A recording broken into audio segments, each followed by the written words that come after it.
Resumo da semana.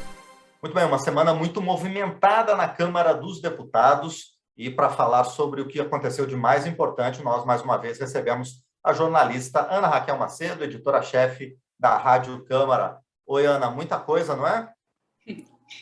Pois é, Márcio, mais uma vez aqui no resumo da semana, né? Márcio Aquilissardi com a gente aqui, uma semana lotada de assunto e assunto complexo pela frente. Pois é, o primeiro deles, Ana, é o que a gente pode chamar de primeira parte da reforma tributária encaminhada pelo governo para o parlamento, que são as alterações promovidas nas regras do imposto de renda. Quais são essas mudanças, Ana? Isso mesmo, Márcio. Esse projeto ele foi encaminhado ao Congresso para análise dos parlamentares pelo governo.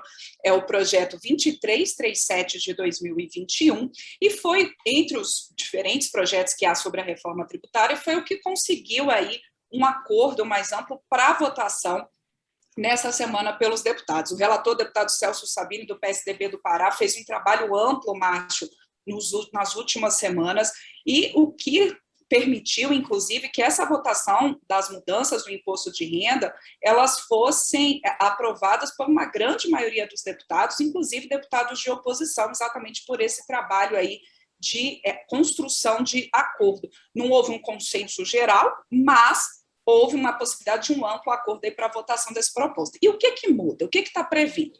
Bom, primeiro, atualiza a tabela do imposto de renda da pessoa física, algo que vem aí sem atualização há muito tempo. Por exemplo, amplia a faixa de isenção, quer dizer, quem não paga imposto de renda de R$ 1.900 para R$ 2.500, e só com isso, pelos cálculos do relator, Márcio, há uma possibilidade aí de 16 milhões de contribuintes que vão deixar de pagar imposto de renda com essa ampliação da faixa de isenção da tabela. Também amplia as faixas para o pagamento daquelas diferentes alíquotas do imposto de renda da pessoa física. Então, por exemplo, a alíquota maior, que é de 27,5%, que hoje já é cobrada para quem recebe ali mensalmente R$ 4.664, essa faixa passa para R$ 5.300. Então, esse foi um ponto. Outro ponto também é que o relator Celso Sabino modificou em relação à proposta original do governo, é com a questão da possibilidade de manutenção da declaração simplificada do imposto de renda e do desconto ali, né, da declaração simplificada. A gente lembra que, por esse modelo aí de declaração, você tem um desconto ali de 20%, que mais ou menos seria uma equivalência se você fosse colocar ali na possibilidade de restituição aos descontos com saúde, com educação. Você pega, quando faz a opção pelo desconto simplificado, tem um desconto linear. Pela proposta inicial do governo, esse desconto, essa possibilidade de uso da tabela simplificada, ela seria limitada a quem recebesse R$ 40 mil por ano. Aí isso foi retirado, agora ela volta a ser possível a todos os contribuintes, mas esse limite ali da dedução simplificada, ele cai dos atuais R$ 16.700, mais ou menos, para R$ 10.500 em média.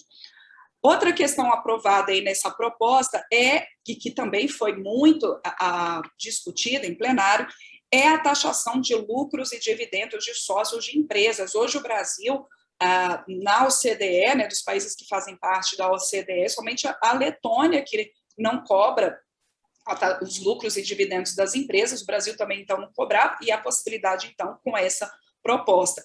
Inicialmente, o texto do relator previa uma alíquota de 20% para essa taxação dos lucros e dividendos, mas no plenário acabou sendo aprovada uma modificação e ela ficou em 15%.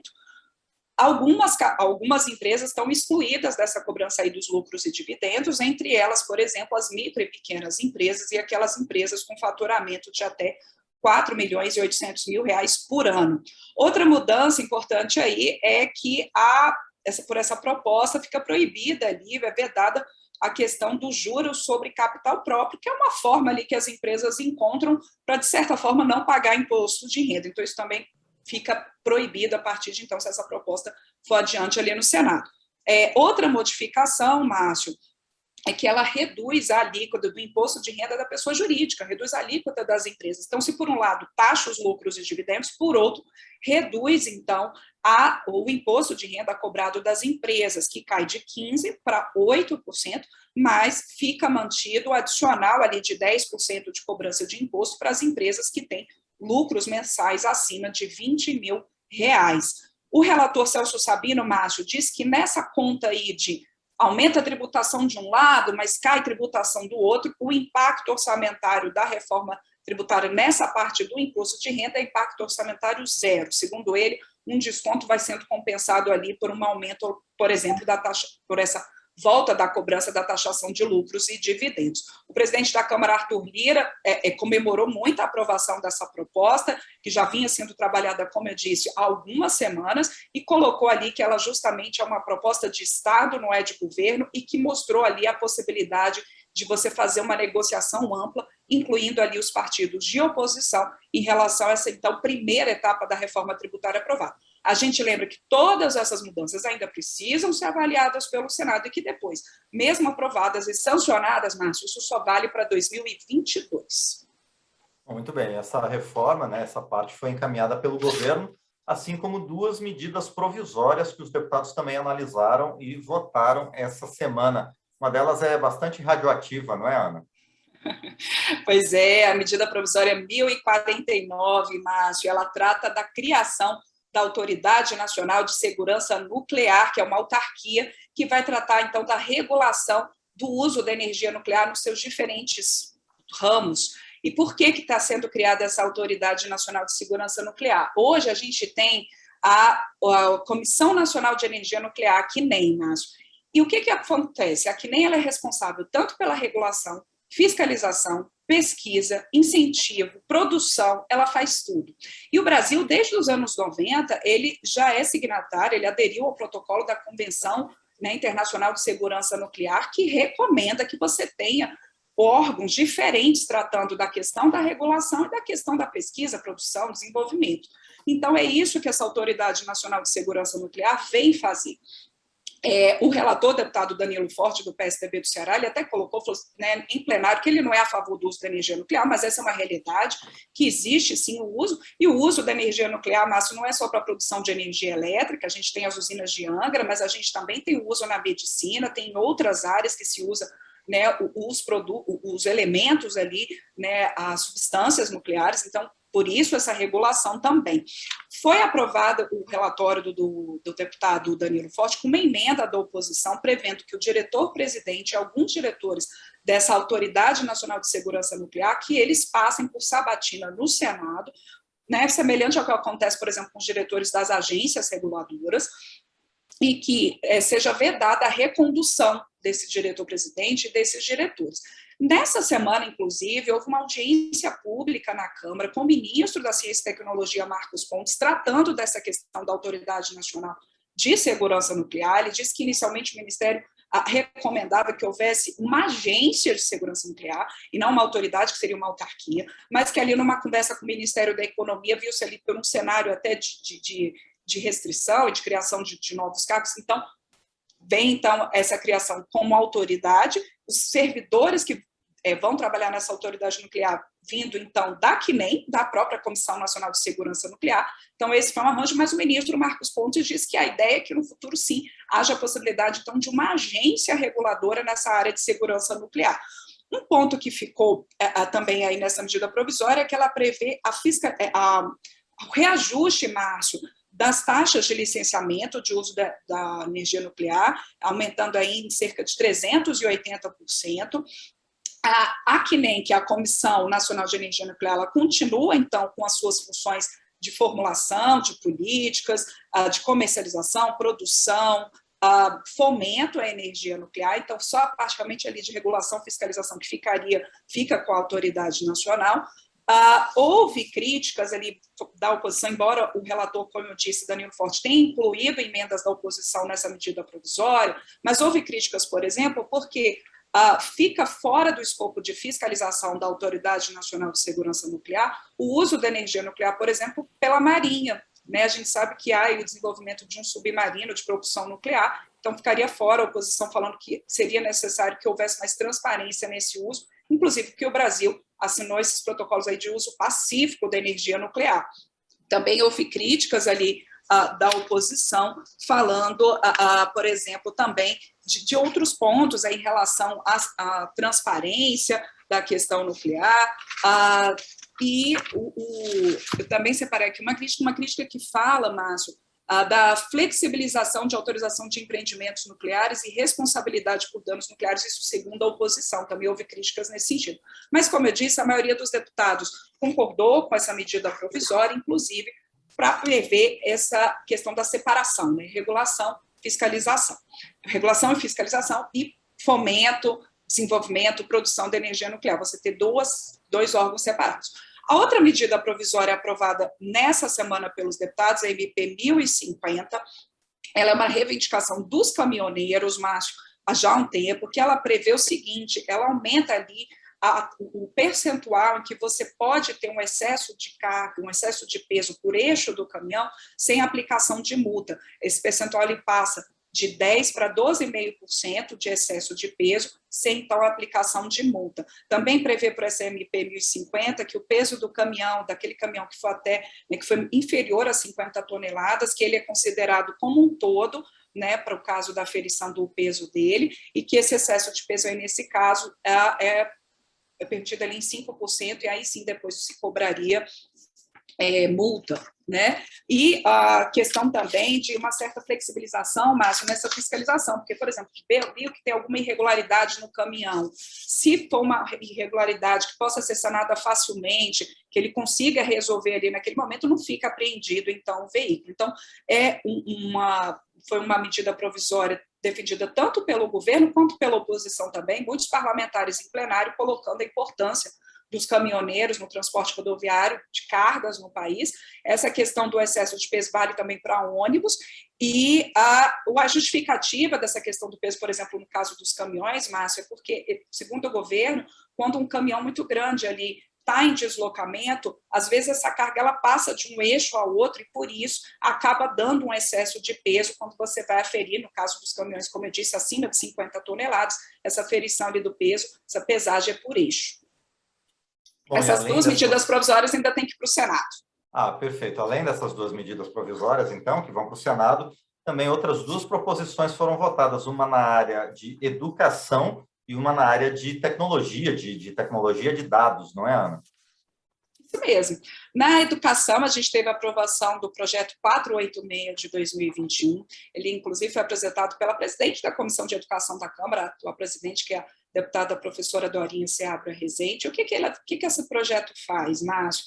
Ele dá segurança jurídica para as escolas continuarem, nesse momento de pandemia, fazendo a sua flexibilidade ali de currículos, a questão do ensino remoto híbrido, a questão da questão curricular, como é que você vai fazer nesse momento? Quer dizer, se uma parte dos alunos está em ensino remoto, outro está em ensino presencial. Então, isso tudo já era permitido por uma lei de 2020, mas essa lei de 2020 ela estava vinculada ao decreto de calamidade pública, cujo prazo se encerrou no dia 31 de dezembro de 2020. Por isso, então, agora essa proposta, atualizando, permitindo que essas regras mais flexíveis elas permaneçam até o fim de 2021, dando segurança jurídica, então, às escolas. Também ela permite, por exemplo, que no caso dos cursos de medicina seja possível a antecipação da graduação, desde que tenham sido cumpridos ali pelo menos 75% das horas-aulas, né, da carga horária.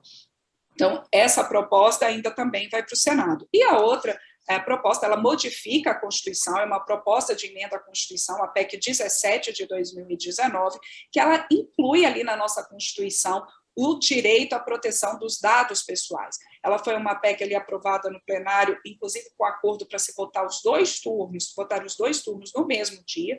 O relator, o deputado Orlando Silva, do PCdoB de São Paulo, ele falou ali da importância dos dados pessoais e de serem garantidos na Constituição, e fez uma comparação, Márcio, que os dados pessoais hoje são o petróleo dos novos tempos, porque as empresas utilizam esses dados. E muitos deputados colocando que essa inclusão na Constituição dos dados pessoais como um direito fundamental ali da Constituição, um direito incluído na Constituição, também é importante e vem em sintonia com a Lei Geral de Proteção de Dados, que a gente lembra já está em vigor.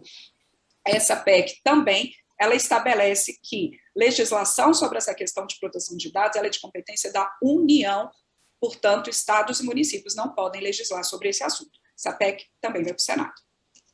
Bom, além dessas proposições que foram votadas, se antecipa para a gente 3 outros temas que muito provavelmente a gente vai voltar a discutir a partir da semana que vem, mas que já começaram a gerar debates na Câmara, Ana? Por favor.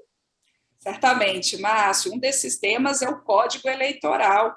Esse Código Eleitoral, a relatora, a deputada Margarete Coelho, do PP do Piauí, ela teve um trabalho ali num grupo, né, com outros parlamentares, apresentou, então, esse relatório que faz uma consolidação da legislação eleitoral, mas não só isso, muda algumas regras que os deputados têm intenção, né, alguns deles, a intenção de que sejam votadas a tempo de valer para as eleições no ano que vem, portanto, que se conclua a votação do código na Câmara e no Senado até outubro para valer para o ano que vem. Esse código tem 896 artigos, são centenas de páginas de relatório da deputada Margarete Coelho, e a discussão sobre esse código já começou nessa quinta-feira, já houve ali algumas polêmicas e algumas falas colocadas em relação, por exemplo, às regras propostas para a sobra de votos ali no caso das eleições proporcionais dos deputados. Há também a questão de quarentena para militares, juízes, promotores que queiram concorrer a cargos eletivos. Então, são assuntos realmente delicados, complicados, complexos, e que foi iniciada a discussão em plenário, mas a votação provavelmente, então, nos próximos dias após o feriado. Outros dois assuntos que ainda não estão no plenário, mas logo vão chegar no plenário, Márcio. Um é a reforma administrativa. O relator, deputado Arthur Oliveira Maia, do Democratas da Bahia, ele apresentou nessa semana na comissão especial o seu relatório, depois ali de uma série de audiências públicas feitas na comissão especial, e alguns pontos colocados ali no parecer do Arthur Oliveira Maia. Ele conserva a estabilidade dos servidores públicos, que era algo que, pela proposta original do governo, modificava, né, para os futuros servidores, mas então ele conserva. Ele amplia a possibilidade de contratações temporárias, exclui o vínculo de experiência como etapa de concurso público, ele acaba com vantagens de detentores de mandato eletivo, quer dizer, uma série de pontos.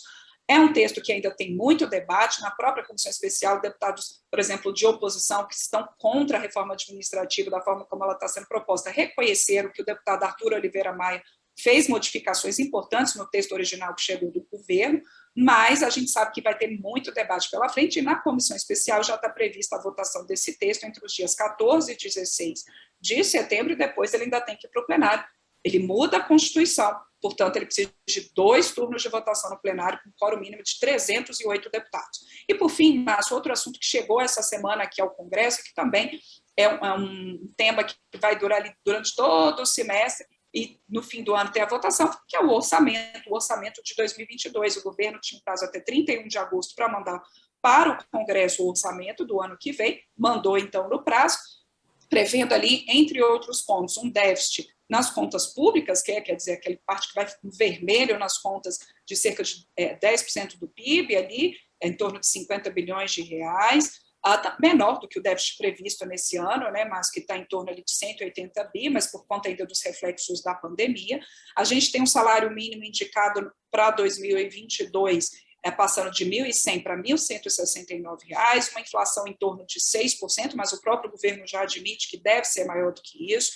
Tem ainda o nó dos precatórios, que são as dívidas judiciais do governo federal, que é um nó que ainda precisa ser desatado, seja pelo Congresso, negociação, ou mesmo pelo Conselho Nacional de Justiça e com o governo federal. Isso está sendo negociado porque a previsão é de 89 bilhões de reais de pagamento de precatórios no ano que vem. O governo está tentando parcelar esse pagamento, porque senão praticamente todo ali o dinheiro que seria para investimento vai ser para o pagamento dos precatórios, mas também são dívidas do governo, ele tem que honrar suas dívidas, por isso esse nó.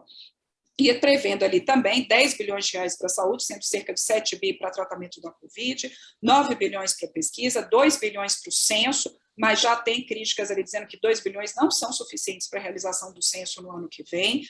A previsão, depois de 3 anos sem concurso, de concurso para cerca de 41 mil vagas, e o fundo eleitoral, mas com previsão de 2,1 bilhões de reais. Na lei de diretrizes orçamentárias, houve uma indicação dos parlamentares para que esse fundo ficasse ali em torno de 5 bi.